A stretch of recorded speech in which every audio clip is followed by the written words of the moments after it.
Hola, mi nombre es Mariana Do, soy docente de la Cátedra de Salud Pública y en este teórico virtual número 2 vamos a charlar sobre estadística, indicadores y fuentes de información de salud.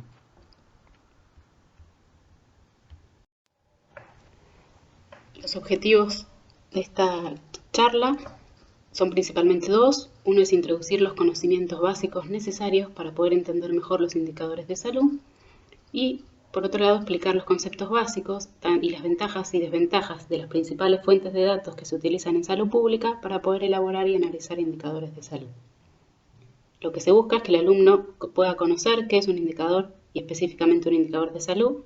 que sea capaz de reconocer los tipos de indicadores que se utilizan habitualmente para medir la salud de la población, que conozca los cálculos más comunes de los indicadores de salud y sus interpretaciones, que identifique cuáles son los principales usos de los indicadores de salud, que conozca las diferencias entre una fuente primaria de datos y una fuente secundaria en salud, que logre identificar cuáles son las principales fuentes de datos secundarias de información en salud,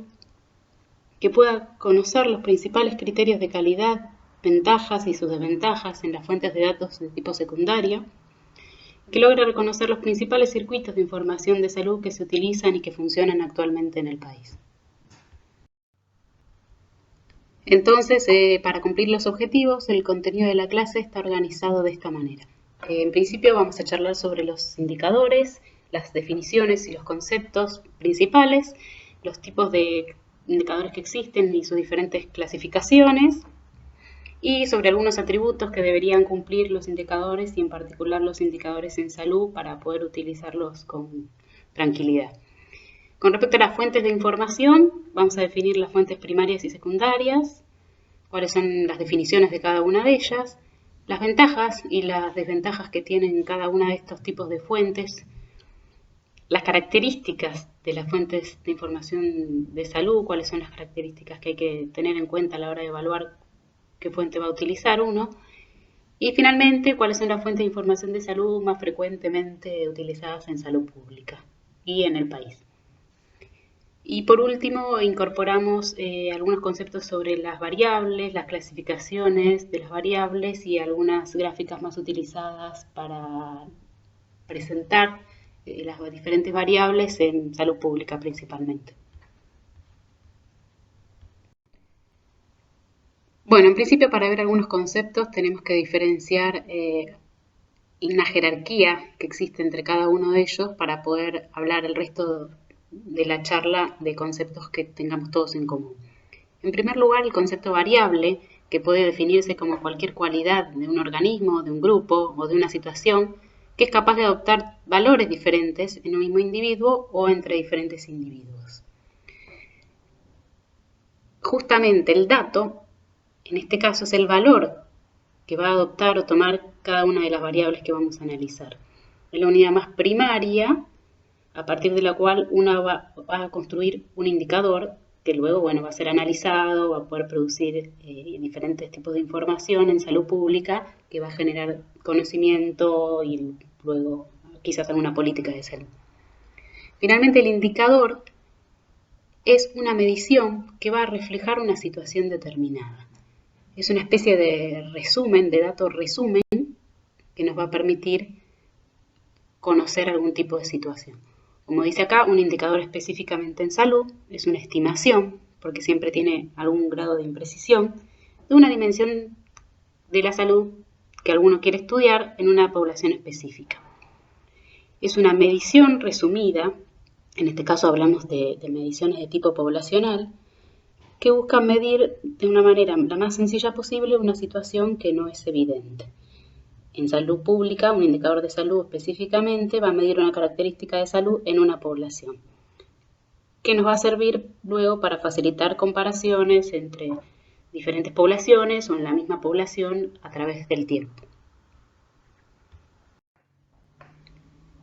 En algunos artículos de la bibliografía, la primera clasificación que hacen de los indicadores de salud es el concepto de que sean positivos o negativos. En cuanto a positivos, se refiere que el indicador es positivo cuando se mantiene una relación o una correlación directa, de manera directa, con el estado de salud. Es decir, Cuanto mayor sea su magnitud o su valor del indicador que estemos hablando, esto se asocia con un mejor estado de salud de la población que estemos analizando. Por ejemplo, si hablamos de la esperanza de vida al nacer, un indicador que vamos a ver más adelante, pero que se habla habitualmente, uno intuitivamente ya sabe que cuanto mayor es el valor de la esperanza de vida al nacer, está hablando de una característica de la población de la que estemos hablando de mejor salud. En cambio, cuando hablamos de un indicador de salud negativo, se refiere a que existe una relación o una correlación inversa con el estado de salud. Es decir, que cuanto más alto sea el valor del indicador, en este caso, o su magnitud, peor va a ser el estado de salud de los sujetos de esa población de la que estamos hablando.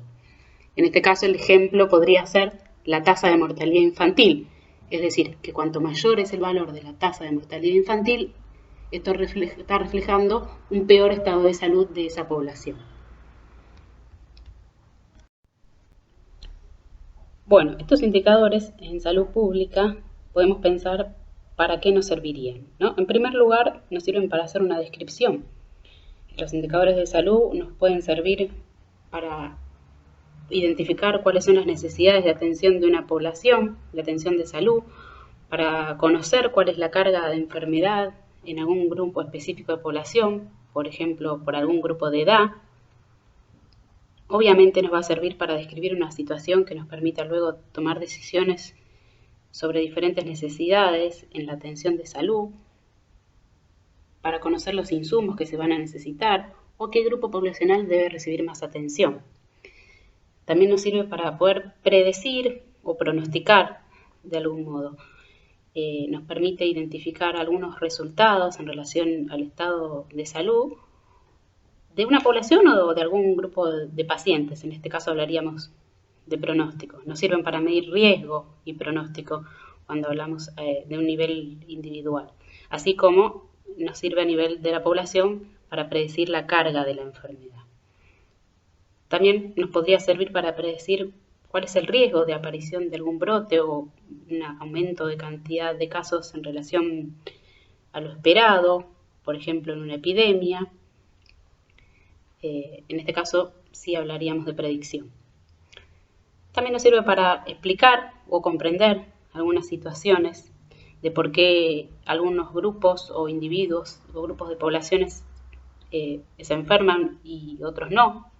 Esto nos permite, por ejemplo, analizar a través de los determinantes sociales de la salud o algunas variables en particulares en relación con los grupos de edad, la etnia, ingresos y relacionarlos entre sí para poder obtener algunas explicaciones. En cuanto a la gestión de los sistemas de salud y la posibilidad de mejora de la calidad de la atención en salud, existen muchos indicadores que se desarrollaron mucho más en los últimos años que permiten una observación sobre las características del sistema de salud, su funcionamiento y su retroalimentación y sobre la calidad de esa atención. Esto nos sirve para tomar algunas decisiones en función a cómo está organizado el sistema y también nos permite ir midiendo las características en relación a la calidad de esa atención de salud. Con respecto a la evaluación, obviamente nos va a permitir observar cuáles fueron los resultados de las diferentes estrategias o intervenciones que se aplicaron en salud pública en este caso. Nos sirve para monitorear algunos programas, políticas, estrategias, acciones de salud y también el funcionamiento de algunos servicios en particular dentro del sistema de salud, para ver si estos resultados en la evaluación fueron adecuados, o sea, fueron los que se esperaban, compatibles con lo que se esperaba, si sucedieron otras cosas que estuvieron influenciadas por otro tipo de factores externos, y por otro lado, permite tener la evidencia de esos resultados para continuar una política que sigue en curso, un programa o algún tipo de estrategia que se esté implementando. Con respecto a la rendición de cuentas, justamente la medición de los resultados en salud nos sirve a los diferentes gobiernos o profesionales de la salud o hasta los organismos internacionales, etcétera, poder tener información sobre las diferentes características de las enfermedades, los riesgos y las tendencias, y permite monitorear cuál es la situación, cuáles son esas tendencias a nivel de la salud de la población que puedan requerir a partir de las autoridades locales, provinciales, nacionales, los organismos internacionales, la sociedad civil, etc. Con respecto a la investigación, bueno, se permite conocer cuáles serían los diferentes grupos de población más afectados en los diferentes eventos de daño a la salud, no solo las enfermedades, y esto permite, bueno, obviamente hacer un análisis o formular hipótesis que permitan explicar ciertas características o ciertas tendencias en los diferentes eventos y diferencias que se puedan observar. Algunos otros indicadores que se utilizan más nuevos, de algún modo, están relacionados con la posibilidad de que sean sensibles en cuanto a la identificación de diferente riesgo por género y también en función de las inequidades en salud.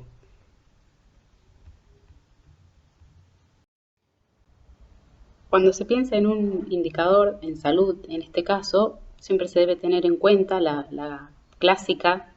tríada epidemiológica que incluye las personas, el tiempo y el lugar donde se va a hacer esa medición o al que refiere el indicador. En salud pública, cuando hablamos de personas, en realidad nos referimos al grupo, a la población, en este caso. Y cuando uno piensa cómo se puede desagregar un indicador de salud o cómo se puede estratificar en diferentes características en función de esta tríada epidemiológica, pensamos respecto a las personas o a la población, por ejemplo, diferentes características que uno debería tener en cuenta. Los grupos de edad, la etnia, el nivel socioeconómico, el nivel de instrucción, el sexo, etc. Cuando nos referimos al tiempo, también habitualmente los indicadores suelen medirse los más frecuentes en términos de un año completo, pero a veces se requieren otros tipos de intervalos de tiempo, pero siempre deben ser especificados en el indicador de salud. Es decir, estos tres componentes, persona o población, el tiempo y el lugar, siempre deben estar incluidos en la definición del indicador. Finalmente, el lugar, nos referimos a que puede ser un establecimiento de salud, puede ser una provincia entera, puede ser un país, puede ser más pequeño o más grande según la utilidad o la intención de la construcción de ese indicador de salud, pero siempre debe estar especificado, al igual que los otros dos ítems que componen esta tríada que debemos tener en cuenta siempre.